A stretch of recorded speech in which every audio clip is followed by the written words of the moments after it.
आज हम सबसे पहले सिलेबस पे चर्चा करेंगे कि जो कक्षा 9th और 10th के लिए पेंटिंग का जो सिलेबस है।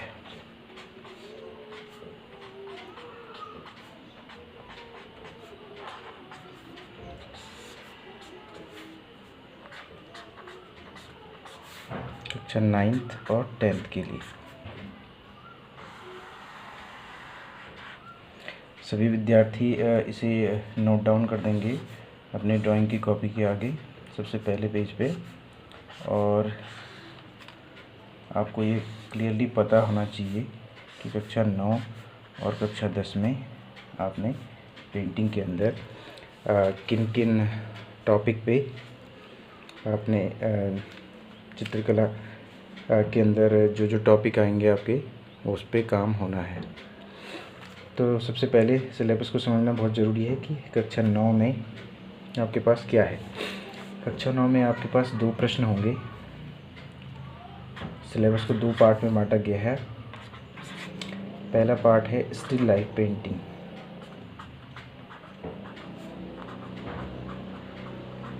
Still life painting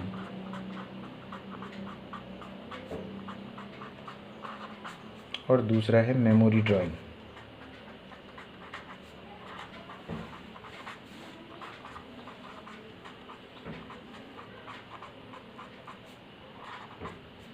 still life painting है यानी कि आपके सम्मुख जो भी वस्तु रखी होगी, सम्मुख रखी वस्तु का चित्रण होगा। सम्मुख रखी वस्तु का चित्रण।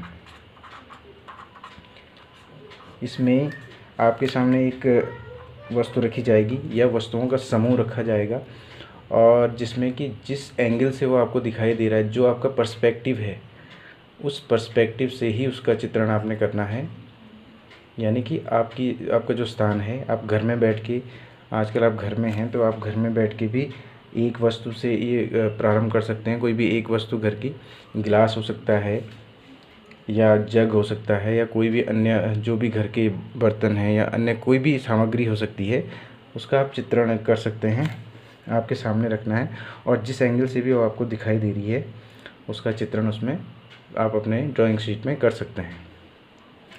तो पहला है स्टिल लाइफ पेंटिंग और दूसरा है मेमोरी ड्राइंग। मेमोरी ड्राइंग में क्या है कि स्मृति पर आधारित चित्रण। इसमें वस्तु का मॉडल नहीं होगा, इसको आपको स्मृति पे आधारित जो चित्रण होगा वो होगा इसमें, कि अपनी स्मृति से आपने कोई भी चित्रण करना है। इसमें हो सकता है कोई प्राकृतिक दृश्य हो,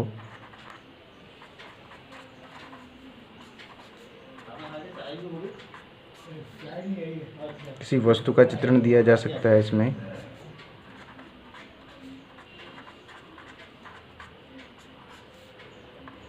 पशु या पक्षी हो सकता है,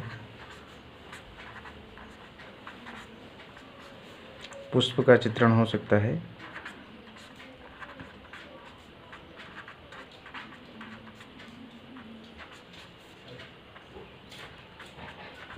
या मानव आकृति पे आधारित चित्रण हो सकता है।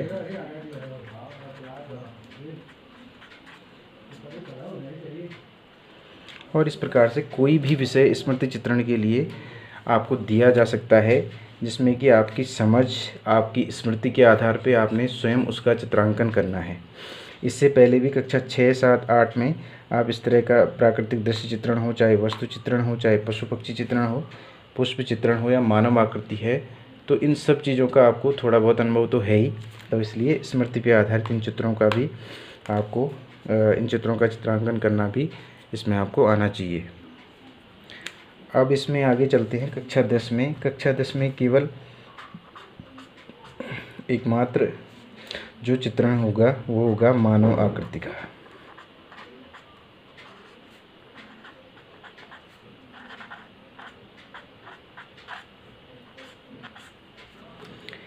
मानव आकृति का जो चित्रण आप लोग करेंगे उसमें मानव आकृति सहित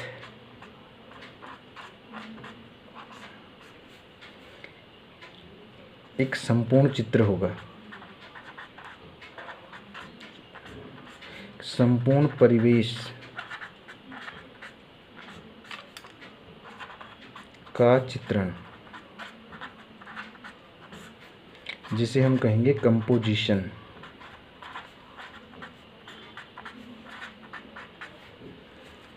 यानी कि मानव आकृति के साथ ही उस परिदृश्य का भी चित्रण इसमें किया जाएगा जिसमें कि वो व्यक्ति जो एक्शन, जो भी कार्य वो कर रहा है, उस संपूर्ण परिवेश का इसमें चित्रण होगा, न कि केवल मुख का चित्र होगा या व्यक्ति की पूरी भाव भंगिमा का चित्र होगा, साथ ही उसके परिवेश का भी इसमें चित्रण होगा।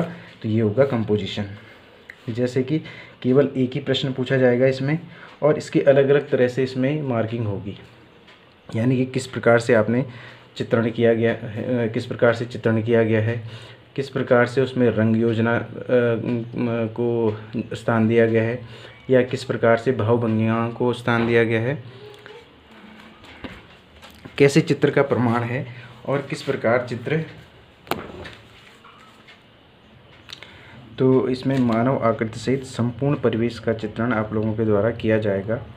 और जैसे कि मैंने बताया, उसके अलग अलग उसकी जो मार्किंग होगी वो उसकी चित्रांकन से संबंधित हो सकती है।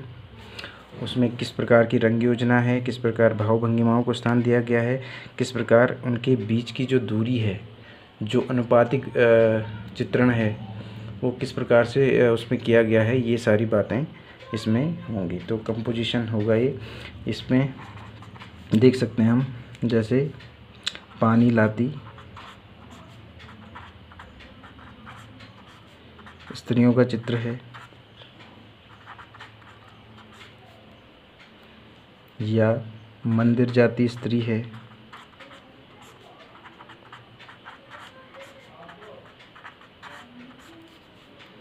या खेलती हुई बालक बालिका हैं,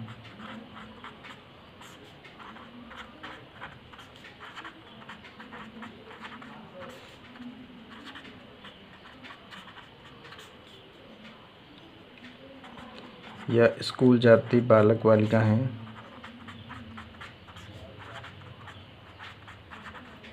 या इस तरह की कोई भी टॉपिक इसमें दिया जा सकता है आपको। अब सबसे पहले फिर से बात कर लेते हैं कक्षा 9 की। जो पहला वाला चित्र है, जो इसका पार्ट 1 है आपका, इसमें आपको रंगों का प्रयोग करना है, ये कलर्ड होगा। और जो दूसरा वाला है, ये केवल छायांकन होगा, पार्ट 2। पहला वाला चित्र कलर्ड होगा, इसमें आपको वाटर कलर आप यूज कर सकते हैं, पेस्टल कलर यूज कर सकते हैं, आप वैक्स कलर और पोस्टर कलर यूज कर सकते हैं। ऑयल कलर अभी आपको यूज़ करने की ज़रूरत नहीं है, केवल वाटर कलर से आप अपना काम यहाँ पे कर सकते हैं। और सेम यही कलर आप कक्षा 10 के लिए भी प्रयोग कर सकते हैं। तो ये एक कलर चित्र होगा। यहाँ पे भी आप जो भी माध्यम चुनेंगे, चाहे वो वैक्स कलर हो, वाटर कलर हो या पोस्टर कलर हो, तो कोई सा भी एक माध्यम चुन के आप यहाँ पे काम कर सकते हैं। अब मैं यहाँ पे डिटेल इंस्ट्रक्शन आप लोगों को बताने वाला हूँ कक्षा 9 वाले बच्चों के लिए।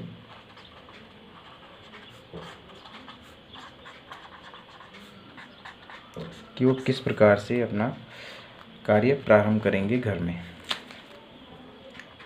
सबसे पहले कार्य आप ये करेंगे, आपके पास कला की कॉपी होनी चाहिए, अच्छे पेज वाली, अच्छी क्वालिटी की कॉपी होनी चाहिए, और उसमें आप लोग अपना सिलेबस लिखेंगे। सबसे पहले, अगर आपके पास अभी आप कॉपी नहीं खरीद सकते, क्योंकि अभी लॉकडाउन का पीरियड जो चल रहा है, तो आपके पास जो भी पुरानी कॉपी है आप उसी से सीधे शुरुआत कर सकते हैं। अगर आपके पास नई कॉपी है तो आप सीधे शुरू से अपना काम शुरू कर सकते हैं, और नहीं तो अपनी पुरानी कॉपी को भी इसमें प्रयोग कर सकते हैं। सबसे पहले आप सिलेबस नोट डाउन कर लीजिए और उसको समझ लीजिए कि आपको क्या करना है। उसके बाद अगला जो है, सबसे पहले आप प्रारंभ करेंगे पेंसिल वर्क। पेंसिल से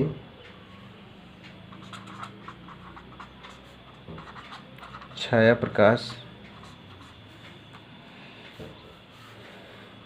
का प्रयोग करते हुए आप लोग चित्रण शुरू करेंगे। अपने समूह कोई भी वस्तु आप रख सकते हैं। आप गिलास को रखें सबसे पहले, उसके बाद जग रख सकते हैं और इस तरह से पहले एक एक वस्तु करके आप प्रैक्टिस कर सकते हैं। उसके बाद वस्तुओं का समूह पूरा रख सकते हैं। 2 वस्तुएं, 3 वस्तुएं, गिलास के बगल में सेब या कुछ भी आप कोई भी सामग्री वहाँ पे रख सकते हैं और उनका चित्रण कर सकते हैं। तो इस तरह से आप अलग अलग दूरी से चित्रण करना भी शुरू करें। पहले वस्तु के आप समीप रहें, फिर थोड़ा दूर से या फिर किसी दूसरे एंगल से। तो इस तरह से अलग अलग पर्सपेक्टिव से आप वस्तु का चित्रण करें और साथ ही इसको प्रैक्टिस करें पहले छाया प्रकाश यानी कि केवल पेंसिल से। इसके बाद अगला जो स्टेप होगा उसमें होगा रंगों के माध्यम से रंगों का प्रयोग। इसका प्रयोग हम आगे भी देखेंगे। फ़िलहाल इसके बारे में मैं बाद में बात करूंगा। अभी पहले आप केवल इतना कार्य करेंगे, सिलेबस को नोट डाउन करेंगे और पेंसिल से छाया प्रकाश के माध्यम से चित्रांकन करना प्रारंभ करेंगे। और साथ ही आपको होमवर्क मिलता रहेगा इसमें, और साथ ही आप अपनी तरफ से भी जो भी वस्तु चित्रण करना चाहें वो कर सकते हैं। और इस तरह से ये कक्षा 9 वाले अपने कार्य का प्रारंभ कर सकते हैं।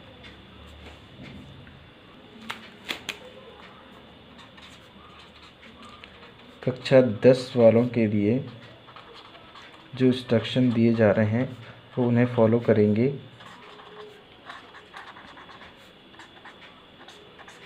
और रेगुलरली अपडेट करेंगे ग्रुप के माध्यम से मुझे। इसमें आप लोगों ने क्या करना है, सबसे पहले आप लोग भी सिलेबस नोट डाउन करेंगे। उसके बाद अगला जो कार्य होगा वो होगा आप ही पेंसिल के माध्यम से, अभी हम रंगों का प्रयोग नहीं करेंगे, केवल आपका पेंसिल माध्यम रहेगा और आप मुख आकृति का चित्रण करेंगे।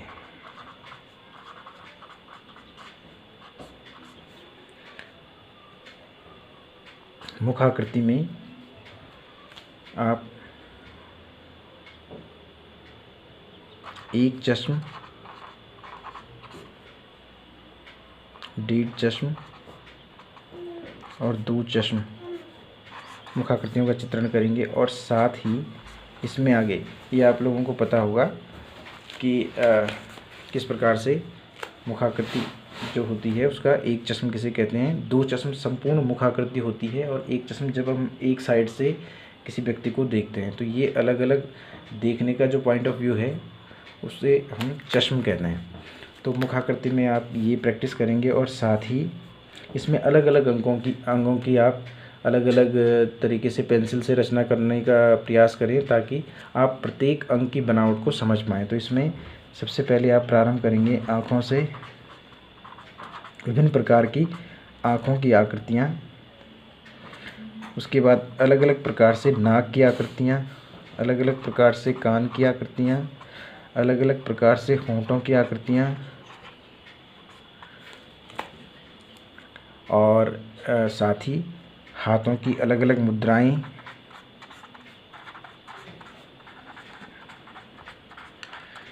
और साथ ही पैरों की मुद्राएं।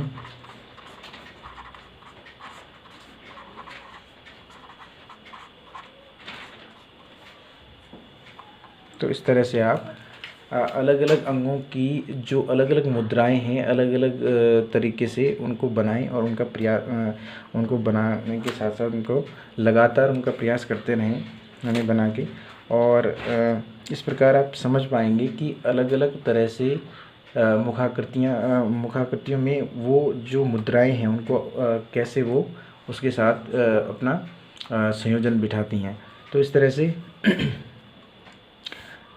आँखों का, नाक, कान, होंठ और हाथों की मुद्राएं, पैरों की मुद्राएं, इस तरह से आप प्रयास करेंगे अलग अलग। और फाइनली जब ये आपका पूरा कंप्लीट हो जाएगा इसके बाद आप मुखाकृति पे पूरी मुखाकृति बनाना प्रारंभ करेंगे और इसके पश्चात संपूर्ण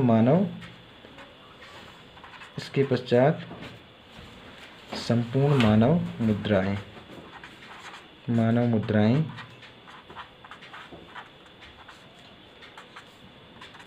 की तरफ आप जाएंगे। तो आपको स्टार्ट करना है अलग अलग अंगों से उनका प्रयास करते हुए।